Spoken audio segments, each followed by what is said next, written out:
LeBron James just did something we've never seen in NBA history. At nearly 40 years old, 4 consecutive triple-doubles, a feat he'd never achieved before, and it's shaking up the entire conversation about his legacy. Is this the final piece of evidence that solidifies him as the GOAT? Or does Michael Jordan still hold that throne? And wait until you hear what Shannon Sharpe said that had Stephen A. Smith completely losing it live on air. Stick around. This might just change the way you see LeBron forever.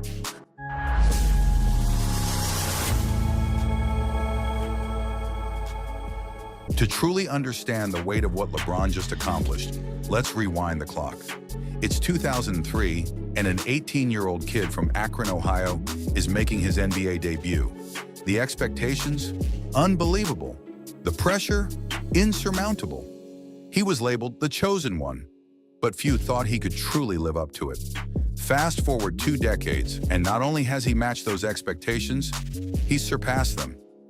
LeBron James is a name synonymous with greatness.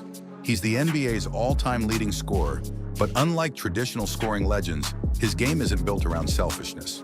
He's a pass-first player who redefined what it means to dominate the league, and yet as he approaches 40, many doubted if he still had anything left to prove. Therefore, when LeBron notched his first triple-double in this streak, it seemed like just another day at the office. But then he did it again, and again, and again. 4 consecutive games of pure basketball mastery. The most astonishing part? He wasn't padding stats in meaningless matchups. Each performance was pivotal for the Lakers as they fought for playoff positioning in a stacked Western Conference. Shannon Sharpe couldn't contain his excitement when discussing this on First Take. He called LeBron the GOAT and even nicknamed triple-doubles Miss Trip Dub, humorously framing them as LeBron's lifelong companion. Who's surprised by this other than Stephen A? Because he knows this man is the GOAT. The man has been the best player. I mean, there's been very few players come in with the expectations that this man has had placed upon him and exceeded no matter what you thought or how great LeBron James was going to be. He's exceeded every expectation. A pass-first player is the greatest scorer in NBA history. And at the ripe age of 39, 314, 15, 16, 17 days, back-to-back-to-back-to-back Trip Dub. That's loyalty. That's one thing I can say about that woman, Miss Trip Dub. She's been following this man since he entered the league at 18, and here she is right now. Do you know how long it is, Stephen A., to get people to stay in a relationship for 2 decades? That's what Miss Trip Dub has done with GOAT James, the 6'8" guy from Akron, Ohio. Stephen A. Smith, however, was less amused. He argued that while LeBron's streak was impressive, it didn't elevate him above Michael Jordan. 6 rings, 6 finals MVPs, 10 scoring titles, Stephen A. exclaimed. LeBron at his best isn't MJ at his best. LeBron James. Do you realize that LeBron James right now is a top 5 player on the planet at age 40? I mean, we talk about the triple-double, whatever. The brother is top 5 in the world right now. So nobody's taking anything away. I'm not one of those dudes that's going to look at LeBron James and not acknowledge this brother is Mount Rushmore, one of the top 2 all time. He just ain't number 1. And he ain't 2. It's Mike and he ain't 2. Jordan. It's my LeBron at hold on, I'll let you speak. LeBron James at his best ain't Michael Jordan at his best. Anybody knows that. You on drugs. Something wrong with you. I need you tested right now. You have lost your mind. But here's the thing. Stephen A.'s take glosses over the broader implications of LeBron's dominance. In today's NBA, players aren't supposed to perform at this level in their late 30s. LeBron is breaking every convention we've ever had about longevity in sports. His opponents aren't scrubs either. During this streak, LeBron faced all-stars and young rising stars alike. His ability to outthink, outplay, and outright dominate opponents decades younger is a testament to his unmatched basketball IQ. But it's not just the stats, it's the how. LeBron hit clutch shots, orchestrated the offense like a maestro, and made every player around him better. Yet Stephen A. couldn't let go of the comparison to Jordan. 6-0 in the finals, he kept repeating, as if that alone settled the debate. You got to be crazy. Ain't no way, okay? 6-0, 10-time scoring champion, 9-time All-NBA defensive. Are you out your mind? Don't even get me started. LeBron is great. I love what I'm seeing from him. All right. It's spectacular. He keeps it up. The Lakers could potentially go to the finals. He keeps it up. But he's all of that in a bag of chips. He just ain't Jordan. Shannon fired back, saying, "A pass first player is the greatest scorer of all time. That alone should end the argument." Probably the only problem I have with Stephen A is that the surprise that he had in his voice when he said the man is top 5. When has he not been? That's the thing. What's so amazing, during this run, 22 seasons, he's always been there. The two clash like titans, representing the eternal GOAT debate that divides fans even today. Therefore, we must ask, what does this streak truly mean for LeBron's legacy? Some argue it's the clearest proof yet that he's the greatest player ever. Others believe it's merely another chapter in an already legendary career. But here's where it gets interesting. Even if you don't consider him the GOAT, there's no denying that LeBron is rewriting the book on what's possible in professional sports. And let's not overlook the cultural impact. LeBron's longevity inspires not just athletes, but anyone striving for greatness in their field. His ability to defy Father Time is a message to every doubter. Greatness isn't confined by age or expectations.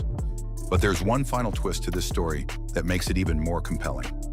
During this streak, LeBron hinted at something monumental, his dream of one day playing alongside his son, Bronny, in the NBA. This isn't just about personal achievement anymore.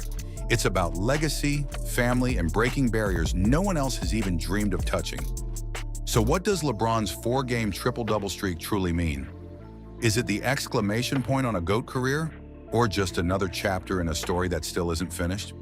Shannon Sharpe believes this is all the proof we need that LeBron is basketball's ultimate king. Stephen A. Smith isn't ready to let go of MJ's throne just yet. And fans? Well, they're split right down the middle. But here's the real question. If LeBron can dominate like this at 39, what else does he have in store? Could this be the season he leads the Lakers to another championship? Or will the GOAT debate remain as heated as ever? One thing's for sure, LeBron's story isn't over, and the best might still be yet to come.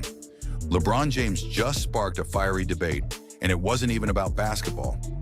After defending Deion Sanders and the Colorado football program on social media, LeBron posted on social media, I don't hear any of those Deion Sanders Cubs football haters being up front and loud. They're in hiding now. Coach Prime said, we're coming.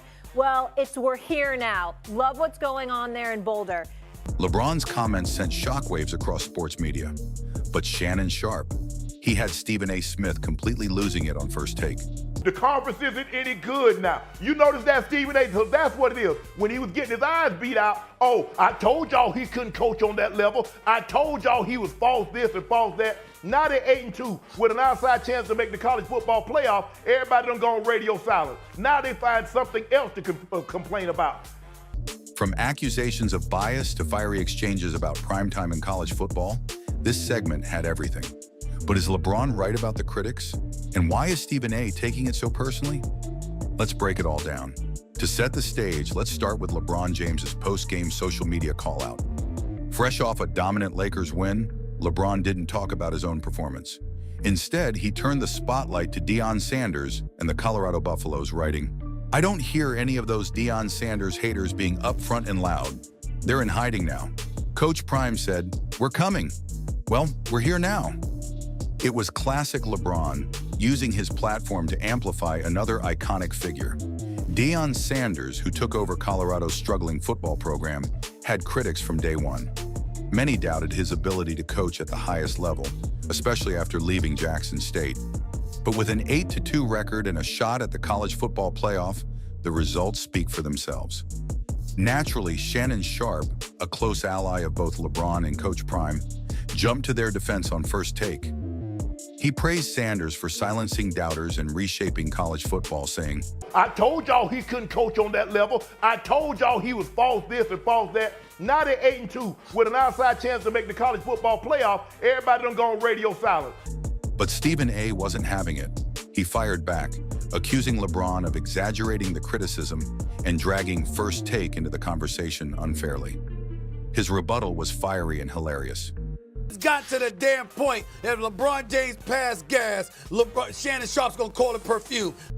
Stephen A. argued that First Take and its host had consistently supported Sanders, insisting that LeBron's claim about critics staying silent wasn't true. Hey, I'm gonna tell you why it wasn't smart. Are you ready for this? Because he's lying. Because he's lying. The one place that wasn't silent about prime time in Colorado was where? Right here on First Take.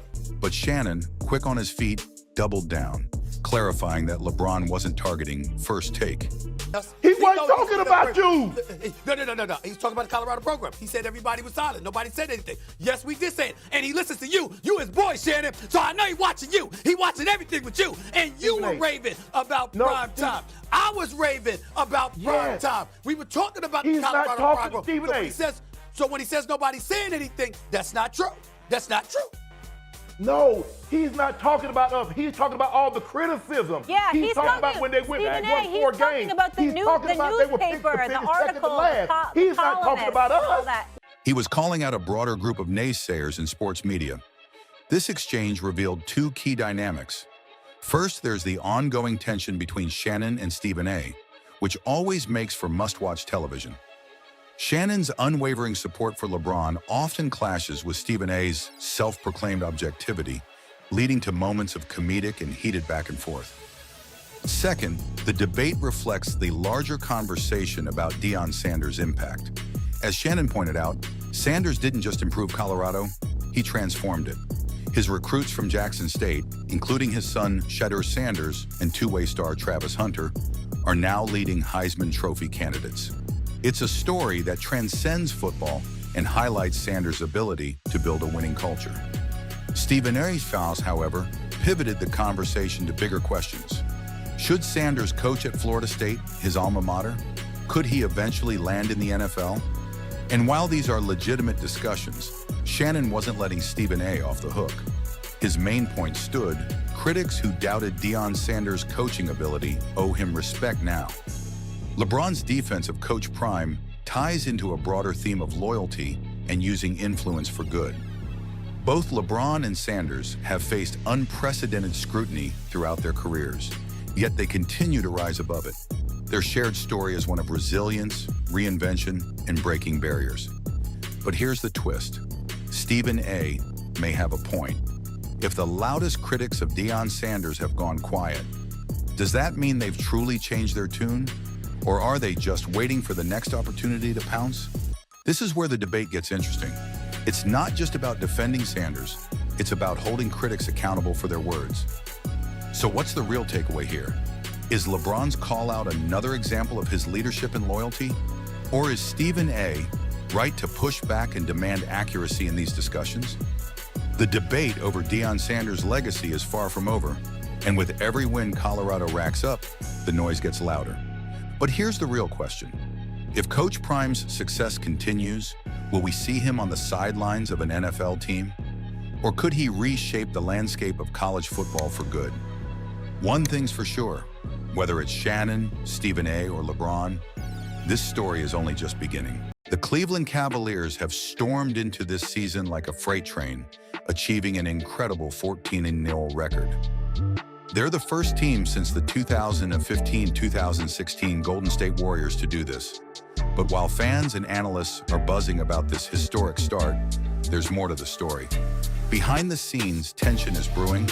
Donovan Mitchell's pursuit of a triple-double nearly cost them a game, and whispers of team chemistry issues are starting to emerge. Can the Cavs keep their unbeaten streak alive, or is their perfect start masking deeper problems?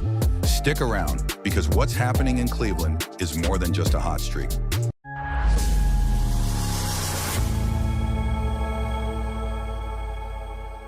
To understand how we got here, let's go back to the offseason. Coming off a playoff appearance last year, the Cavs were already a team on the rise. But the front office wasn't satisfied.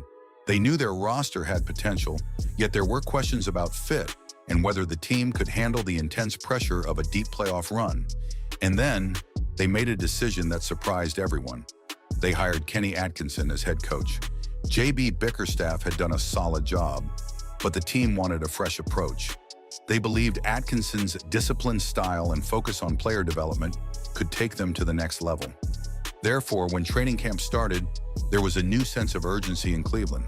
The season opener came with high expectations, but few expected the Cavs to look this good, this early.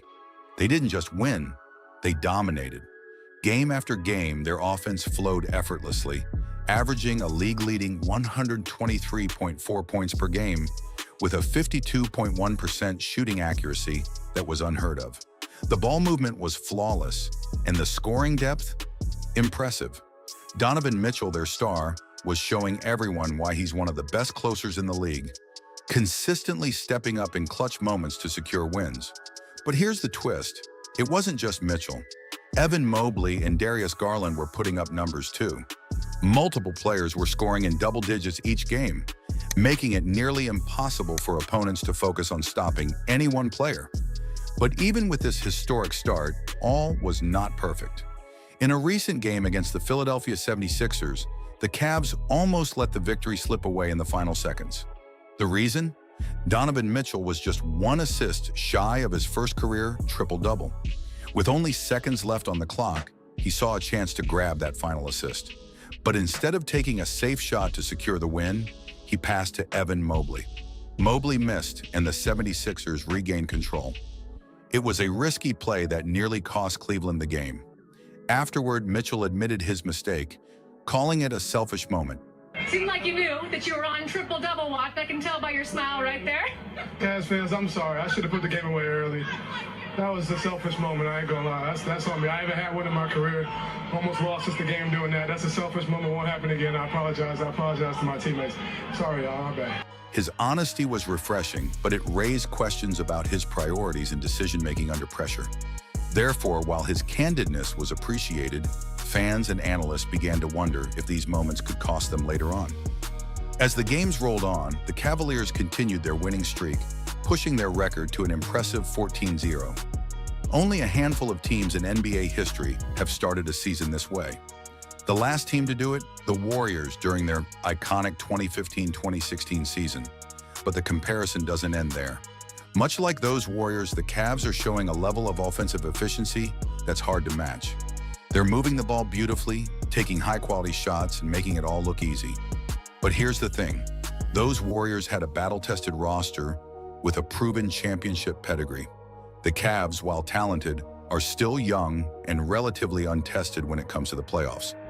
But perhaps the most interesting part of their success is how balanced their scoring has been. Instead of relying solely on Donovan Mitchell, Cleveland has multiple players stepping up every night.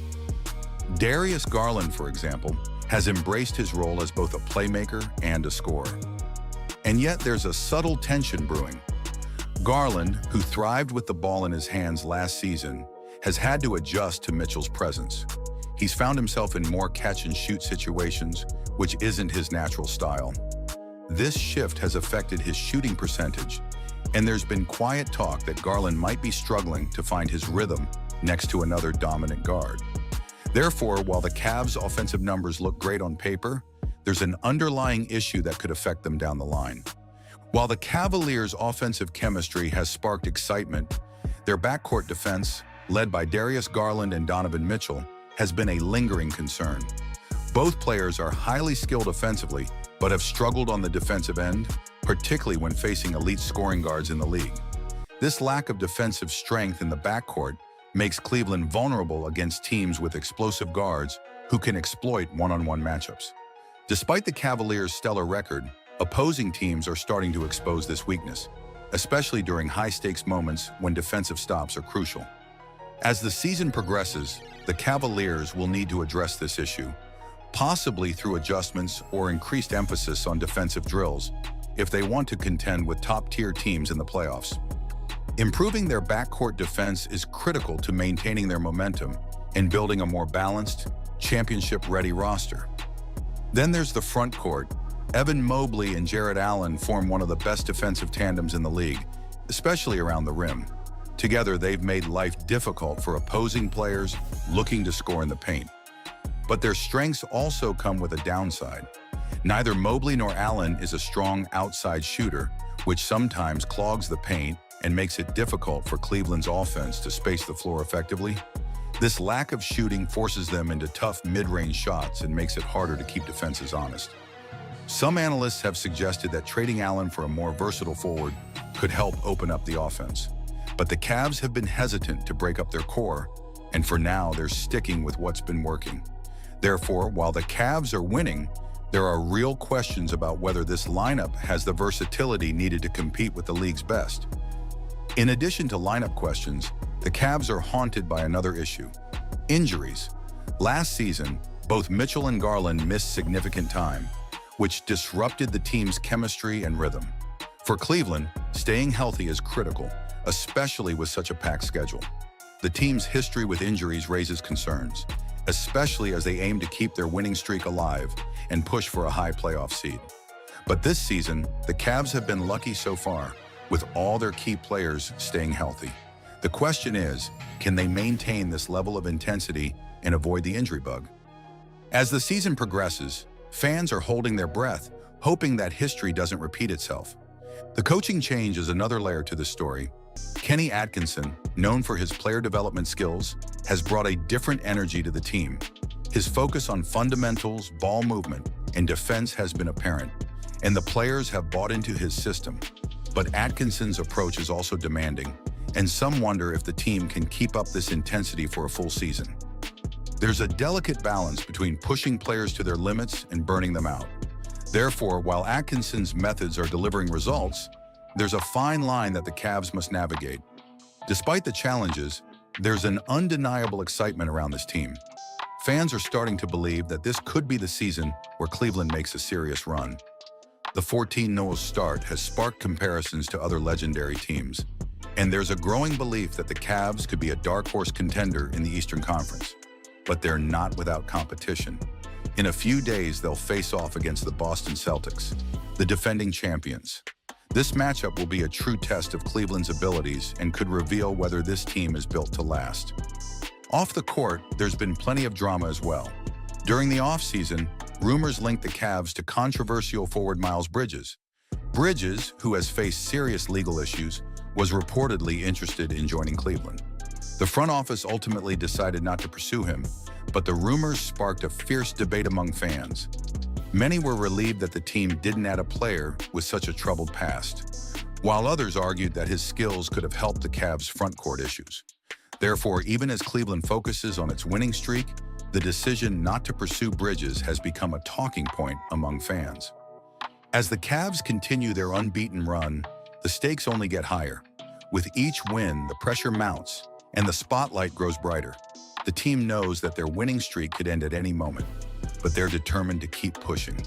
Players like Mitchell and Mobley have embraced the challenge, and their chemistry on the court is undeniable.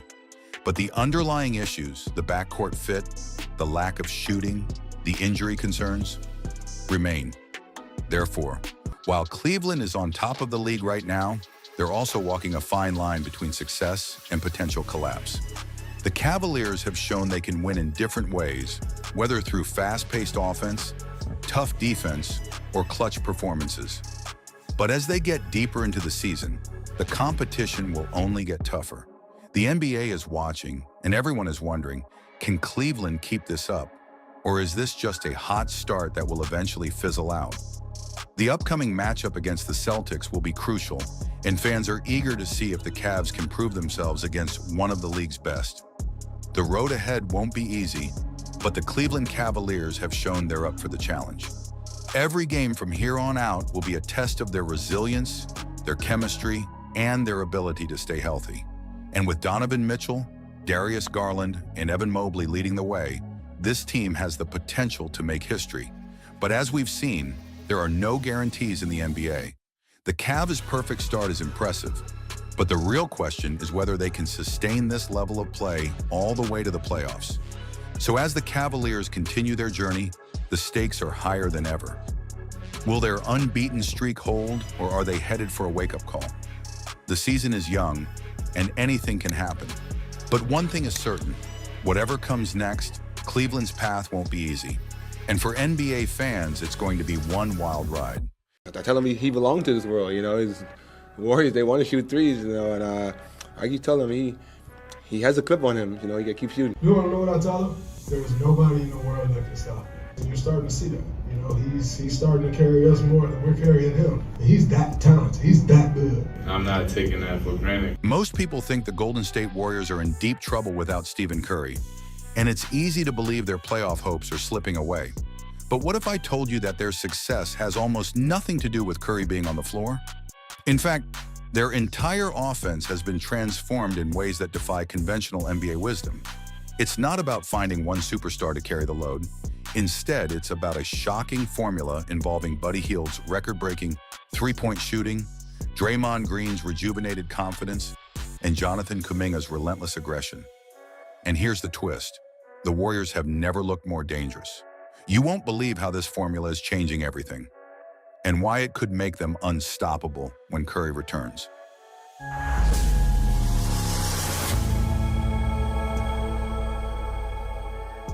Let's take a step back and break down exactly how this seemingly impossible transformation came to be. The drama unfolded when Klay Thompson suffered a devastating setback, leaving a huge hole in the Warriors lineup. For years, Klay had been the perfect complement to Stephen Curry, and his absence was felt immediately. Losing a player of Klay's caliber was a nightmare scenario for most teams, but Steve Kerr had a different approach in mind. Rather than panic, he decided to embrace change. Therefore, he brought in Buddy Hield, a sharp shooter known for his efficiency beyond the arc.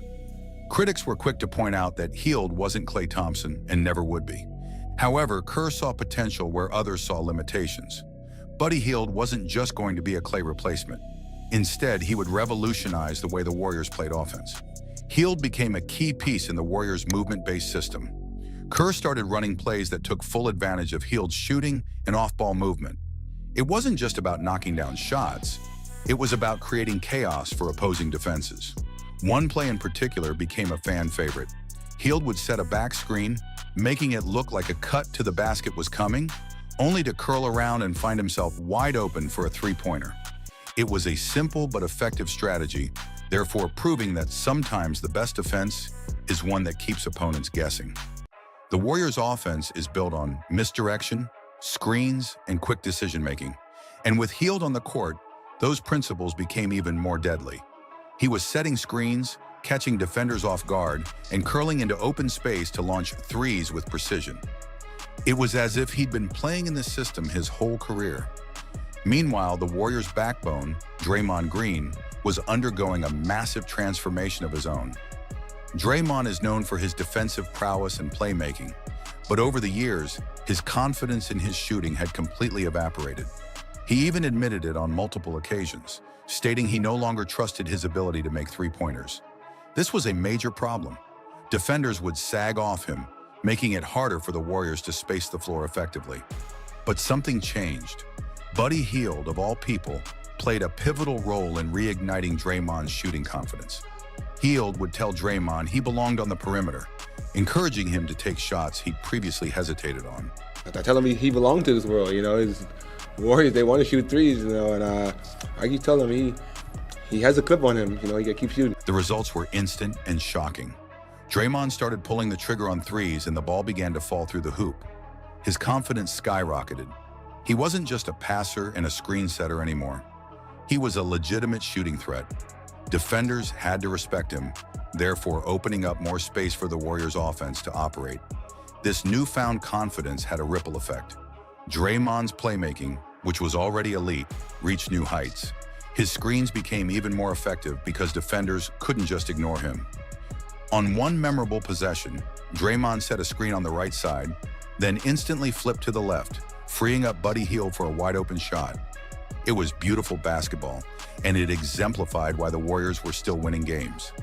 Draymond's full-court vision also came into play. On a defensive rebound, he would waste no time. Instead, he'd launch the ball down the court with pinpoint accuracy, igniting fast breaks that left opponents scrambling. Watching Draymond make these plays was like seeing a quarterback launching deep passes in football. But Draymond's age and wear and tear have not diminished his impact. He remains one of the smartest and most valuable players on the court. Now let's shift gears to one of the most exciting young players on the Warriors, Jonathan Kuminga. This season, Kuminga has been a revelation. His athleticism has always been off the charts, but now he's added a level of aggression and finesse to his game that makes him truly dangerous. In a recent game against the Houston Rockets, Kuminga drew 10 free throw attempts, making 7 of them. The secret to his success? His ability to use hesitation moves to get past defenders and attack the rim. Kuminga has mastered the art of keeping defenders off balance. Therefore, when he sees a mismatch, he attacks without hesitation. One moment, he's sizing up a defender. The next, he's driving downhill, drawing contact, and getting to the line. Kuminga's confidence and aggressiveness have made him an essential part of the Warriors' game plan. But here's where things get really interesting. Despite his growth and impressive performances, Kuminga has been coming off the bench. Most young players would feel demoralized by this. After all, starting is a badge of honor in the NBA. But Kuminga has shown an incredible level of maturity. Last year, this situation would have frustrated him. However, this year he's embraced it and used it as fuel to improve. Draymond Green, who has been a mentor to Kuminga, had some strong words about the situation. That he necessarily needs the love, but how have you seen him kind of handle this transition? I don't want him to love coming off the bench. He believes he's a superstar. I believe he's a superstar. And so as long as you believe that, you shouldn't be okay with coming off the bench. But how you respond is important. You can respond with sulking, or you can just go do what it is that you can do to help the team win and to be great, and that's what he's doing. So not only we talk about his play, but we should talk about his maturity, because last year he wouldn't have handled that well. But another year of growth and maturity, he's taken it in stride, and he's had his best 3 games yet this season. Draymond didn't want Kuminga to be happy about coming off the bench. Instead, he wanted Kuminga to channel his frustration into dominating when he got on the court. And Kuminga has done just that. His response has been remarkable. In the last 3 games, Kuminga has put up some of the best performances of his career. Therefore, his maturity and growth have become one of the most compelling storylines of the season. Steve Kerr's role in all of this can't be overlooked. He's faced plenty of criticism for his rotations and decisions. Many fans were furious about Kuminga's bench role. But Kerr had a plan. He wanted to motivate Kuminga, not just hand him a starting spot. Kerr believes in making his players earn their minutes, and it's paying off. Kuminga has developed into a more complete player, one who can impact the game on both ends of the floor. Steve Kerr has also been a mastermind in how he's utilized Buddy Hield. Hield has thrived under Kerr's system, therefore becoming one of the most efficient shooters in the league. The Warriors have used him in countless creative ways, from off-ball screens to dribble handoffs. Hield has a knack for finding open space, and when he gets the ball, he's ready to shoot. His quick release has made him a nightmare for defenses. The Warriors have even run plays that give Hield multiple options. For instance, on one possession, Hield set a screen, then curled around another screen to get open. The defense was in complete disarray, and Hield drained the 3 with ease. It's not just about his shooting, it's about the constant pressure he puts on defenses. Therefore, his impact goes far beyond the stat sheet. With Buddy Hield, Draymond Green, and Jonathan Kuminga playing at such high levels, the Warriors have become an offensive machine. But what happens when Stephen Curry comes back? The thought of adding one of the greatest shooters in NBA history to this already potent offense is terrifying for opposing teams. Curry's return will make the Warriors even more unpredictable. Defenders will have to pick their poison. Guard Curry, who can light up from anywhere, or focus on Hield, Kuminga, and a rejuvenated Draymond. The Warriors have set the stage for something truly special. They've managed to stay afloat without their superstar, and they've done so by embracing change and trusting their role players. Therefore, when Curry returns, they'll be even more dangerous.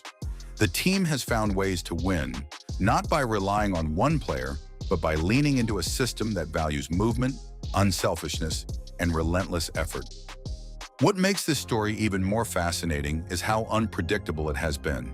No one expected Draymond to regain his shooting confidence or for Kuminga to mature so rapidly. But here we are, witnessing a Warriors team that looks ready to make serious noise in the playoffs. Now we've teased a lot, and it's time to reveal how this all comes together. Draymond Green is no longer a hesitant shooter. He's become a threat once again, therefore forcing defenses to play him honestly.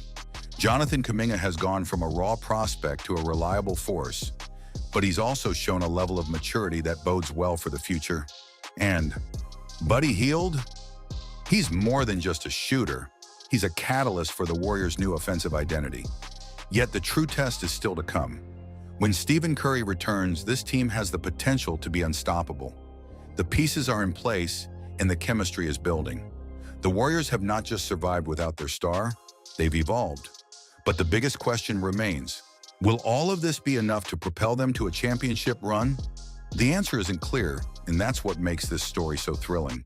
Therefore, as we move forward, all eyes will be on how this team continues to adapt, grow, and conquer.